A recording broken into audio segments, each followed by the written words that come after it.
ये देखिए मिली बग है। ये साइट्रस फ्रूट, मैंगो, इनके डंठल पे बिल्कुल फ्रूट के पास आके चिपक जाता है और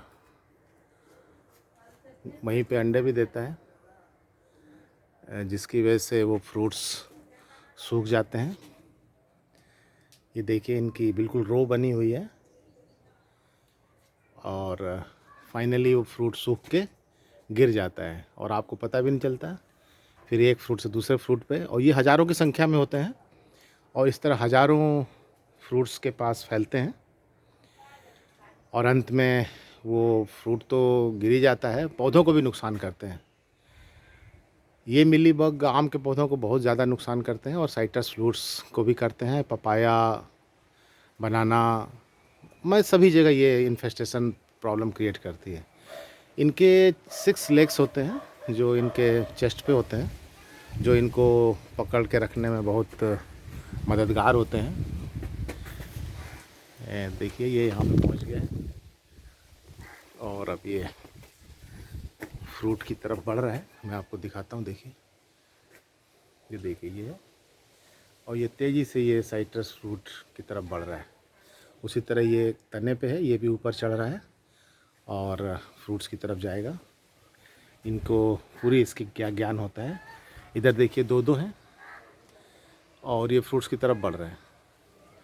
वैसे मैंने तो इनका इंतज़ाम कर रखा है और मैं इनको किसी चीज़ से पकड़ के, जैसे मैं अभी इस पत्ते को इस्तेमाल कर रहा हूँ, लेकिन आप इनको चम्मच से या किसी चीज़ से पकड़ सकते हैं और इनको उठा के, इनके लिए एक कीटनाशक हमने तैयार कर रखी है।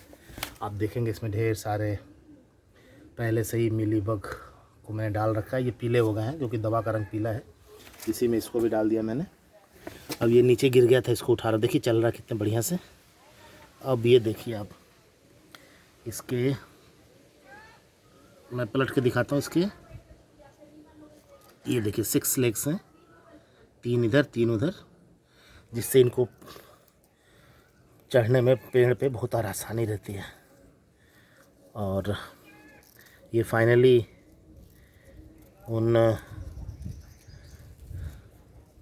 फ्रूट्स की तरफ जाते हैं, साइट्रस फ्रूट्स या मैंगो या जो भी। अब मैंने इसको भी दवा में डाल देता हूँ। ये और एक और था इधर, कहाँ भाग गया? Oh my God, oh now there is one more here.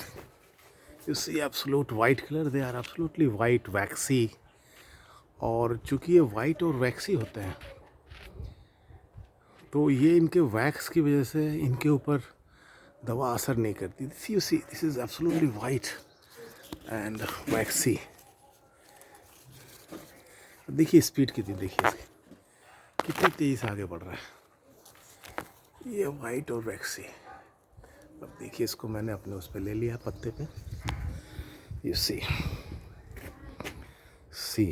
It's white, see it's white, it's वैक्सी।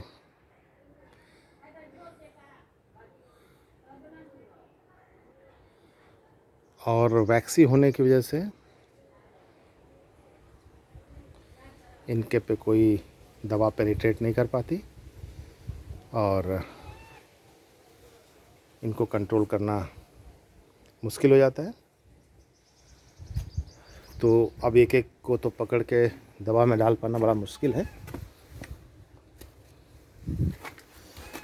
तो मिली बग एक्चुअली पौधों के पास जो ज़मीन होती है उसमें पैदा होते हैं और वहाँ से वो बड़े होकर फिर तने पे चढ़ते हैं।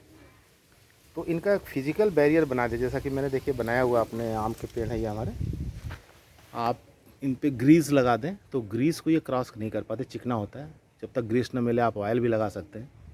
ऑयल चूँकि सूख जाता है और ड्रिप आउट कर जाता है, ग्रीस सबसे बढ़िया है। थोड़ा सा इंजन ऑयल या डीजल में मिला के इसको लगा देंगे, चिकना रहता है। इस पर ये चढ़ नहीं पाते, मुश्किल होता है इनको।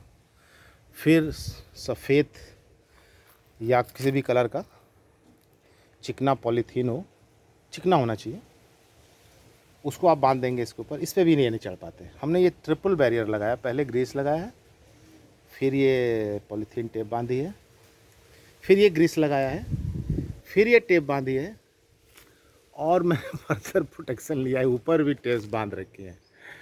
तो इस तरह करके अभी बहुत कुछ ही दिन पहले हमारे यहाँ बहुत ही मिनेंस था इसका, अभी भी कैंपस में इसका मिनेंस है। इसको हमने कंट्रोल करने की कोशिश किया, बहुत हद तक हमने कंट्रोल कर लिया। और अब मैं ये देखिए मेरे साइट्रस फ्रूट्स हैं, इस पर भी हमने लगाया है। देखिए ये केवल तने से ही चढ़ेंगे, ये गलतफहमी है। प्लांट ये भी साइट्रस फ्रूट है, इस पर भी मैंने लगा रखा है।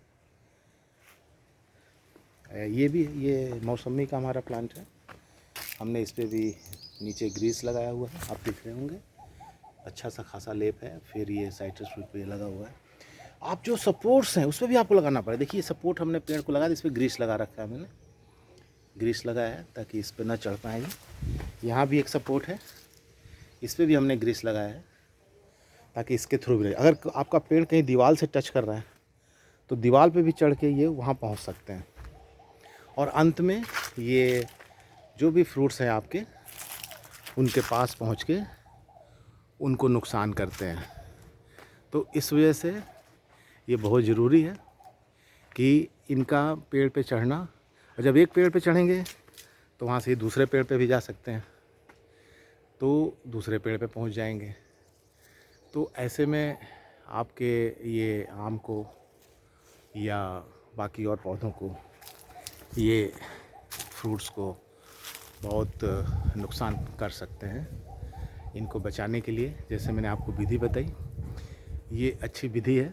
फिजिकल प्रोटेक्शन हो गया, इसके अलावा और भी केमिकल टेक्निक्स हैं, लेकिन फिजिकल सबसे बढ़िया बैरियर है क्योंकि ये इन्फेस्टेशन है। ये कोई ऐसे छोटे जीवाणु, वायरस या बैक्टीरिया नहीं है कि बिल्कुल अनदेखे चले जाएं। तो आप इनको पहले तो फिजिकल बैरियर से ही कंट्रोल करने की कोशिश करें, और केमिकल बैरियर चूँकि आपके पौधों को भी नुकसान कर सकता है, तो उस नुकसान से बचाने के लिए हम कोशिश करते हैं कि केमिकल कम से कम यूज करें। बट बहुत से केमिकल्स भी देखिए, वो देखिए, my God, you see this on this mango, this mealybugs, they have just I have located them. So now you see these are coming from offside, because we missed them earlier. They got upside. There's another one, see, there are 4 of them. So actually if you see, it is coming from above and they founding barrier here, so they cannot come down because हमने इस पर spray भी कर रखा है, chemical spray कर रखा है। जब हमें पता चला तो हमने फटाफट केमिकल स्प्रे ही पहले किया, क्योंकि हमने इनको डंठलों पे पाया था आम के और साइट्रस फ्रूट से, तो हमने पहले केमिकल छिड़काव कर दिया था। और उसके बाद फिजिकल काम करने में तो बहुत टाइम लगता है, केमिकल स्प्रे फटाफट किया था, तो उसकी वजह से ये कंट्रोल में आ गए थे। अब उसके बाद हमने फिजिकल बैरियर लगाए, तो अब फिजिकल बैरियर की वजह से ये अब ऊपर से नीचे आने की कोशिश कर रहे हैं, और इसलिए हम इनको डिटेक्ट करते हैं डेली कि, और मुझे हमेशा ही ये 7 या 8 की संख्या में पेड़ों पे रोज़ मिलते हैं, और फिर हम इनको, हमने सॉल्यूशन बना रखा है केमिकल का, उसमें डाल देते हैं। अब बड़ा सरप्राइजिंग है कि तरह तरह की चिड़िया हम लोग के यहाँ आती हैं, लेकिन ये इनको ना खा के हमारे आम खाने में ज़्यादा इंटरेस्ट दिखाती है जबकि इनको कीड़े खाने चाहिए थे। हमने जैसे फिजिकली इनको हटाया, वैसे हमने इनके डंठलों से बहुत मेहनत करके इन सारे डंठलों को क्लियर किया है जो साइट्रस फ्रूट्स के पास हैं। आप देखेंगे, इस साथ ही साथ मैं आपको एक और भी चीज़ दिखाता हूँ। तो अभी आपको डंठल के पास तो एक दिखाया था मैंने, बाई द वे पहुँच गया था, लेकिन इन जनरल मैंने डंठल के पास से इनको हटा रखा है। और डेली मैं सुबह शाम इनको वॉच करता हूँ कि कहीं किसी आम के पास या किसी गुच्छे के पास ये ना दिखे। नेचुरली बहुत ऊपर तो मैं जा नहीं सकता, रोज़ आम के पेड़ों पर नहीं चढ़ सकता, लेकिन मैंने एक बैरियर साइन का फिजिकल बना दिया है। अब मैं आपको थोड़ा इसके केमिकल स्प्रे के बारे में बताता हूँ, जो कि उतना चॉइस का तो नहीं है, बट कभी उसकी भी ज़रूरत पड़ती है। आपको डंठलों को देख लेना होगा, डंठल के पास नहीं है तो आपको उतनी प्रॉब्लम नहीं है, तो इसलिए घूम घूम के मैं देखता रहता हूँ, वॉच करता रहता हूँ कि कहीं डंठल के पास हैं तो नहीं। और ये थे पहले, इनको धीरे धीरे करके मैंने क्लियर किया है कि डंठल के पास से वो साफ़ हो जाएं, और वो एक्चुअली हट भी गए हैं। अब डंठल पे अब दिखते नहीं हैं हमको। और जो हमने स्प्रे किया था उसकी वजह से ये है, ऊपर से इस कई दिन हो गए, हफ्ते भर पहले स्प्रे किया था, तो वो ऊपर से अब धीरे धीरे करके नीचे उतर रहे हैं, क्योंकि उन्हें स्प्रे का असर से अब वो स्मेल जो है साइट्रस फ्लूइड का, और इसमें प्रॉब्लम हो रही है, और साथ में केमिकल की वजह से वो पेड़ों से उतर के भागना चाहते हैं। बट नीचे हमने फिजिकल बैरियर लगा दिया है, तो अब वो भाग नहीं पा रहे और वो पकड़े जा रहे हैं। और ये नॉर्मली हमको या तो नीचे से ऊपर चढ़ते हुए फिजिकल बैरियर के पास मिल जाते हैं, या ऊपर से नीचे आता है तो उस फिजिकल बैरियर के पास मिल जाते हैं। अभी तक मैंने खुद भी इनको फिजिकल बैरियर को क्रॉस करते हुए नहीं देखा है। दूसरा है, अब इस पर इस तरह तरह के स्प्रे हैं। नीम ऑयल बेस्ट स्प्रे है। इसको आप 2 TSF और 3 TSF 1 लीटर पानी में डाल के अपने पेड़ों पे डाल देंगे, तो इसको ये ऑर्गेनिक भी है, नीम ऑयल है तो ऑर्गेनिक है। हाँ, इससे आपको पौधों को नुकसान नहीं करता, आपको भी नुकसान नहीं करता, इससे ऑर्गेनिक खेती भी हो सकती है। और इसके बाद ये, लेकिन ये नीम ऑयल चिपचिपा होता है, ये पौधों में जब आम पे लग जाता है तो चिपचिपा सा कर देता है उनको, और क्वालिटी थोड़ी ख़राब तो नहीं होगी, लेकिन चिपचिपा काला सा दिखने लगता है। बाद में इसको धो के आप साफ़ कर सकते हैं, तो ये एक अच्छा स्प्रे है। दूसरा मेलाथियान है, 0.5% लेके इसको 1 ml into A litre of water, इसको भी स्प्रे कर सकते हैं। इसी तरह से एल्ड्रिन है, ड्रग है। इसी तरह से कुछ और भी स्प्रे है जिससे मिलीबग को कंट्रोल में किया जा सकता है। कुछ और भी फैंटास्टिक ड्रग्स यूज किए गए हैं, जैसे कि किरोसिन ऑयल के 4-5 ड्रॉप्स 1 लीटर वाटर में डाल के आप ओवरनाइट रख दें और फिर उससे स्प्रे कर दें, तो ये पौधों पे बड़ा अच्छा रहता है, मिलीबग को भी ख़त्म कर देता है। तो इस प्रकार से ये भी पाया गया कि इवन हाइड्रोजन परऑक्साइड एक बहुत अच्छा ड्रग है, जो कि 3%, 6%, 10% में मिलता है। तो 3% इसके लिए यूज कर सकते। 3% के एक 3 चम्मच को 1 लीटर वाटर में डाल के इनसे जब स्प्रे करते हैं तो इससे पौधे बड़े तरोताज़ा भी हो जाते हैं, और मिलीबग से छुटकारा भी मिल जाता है। और मिलीबग चूँकि एक फिजिकल इन्फेस्टेशन है, तो इसको हाथ से भी या ब्रश से भी यूज कर सकते हैं। इसको सोप वाटर से जब स्प्रे करते हैं तो इनकी पकड़ वहाँ ढीली पड़ जाती है और इनको ऑक्सीजन लेने में प्रॉब्लम होती है, और उस वक्त इनको ब्रश से हम हटा देते हैं। तो इस तरह से कई चीज़ें हैं जो इनको कंट्रोल करने में सहायक होती हैं। एक्चुअली इट इज़ वेरी मीनेंस, और I am very happy that I could detect him very first day when they attacked my tree, and I'm absolutely satisfied that 1 or 2 days of my hard labor, my and my colleagues, has resulted in absolute control of the mealybug.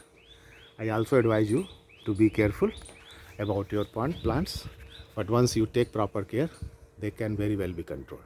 Thank you very much. If you like the video, and also push the bell icon so that you can receive the such messages very quickly and fast for your good gardening.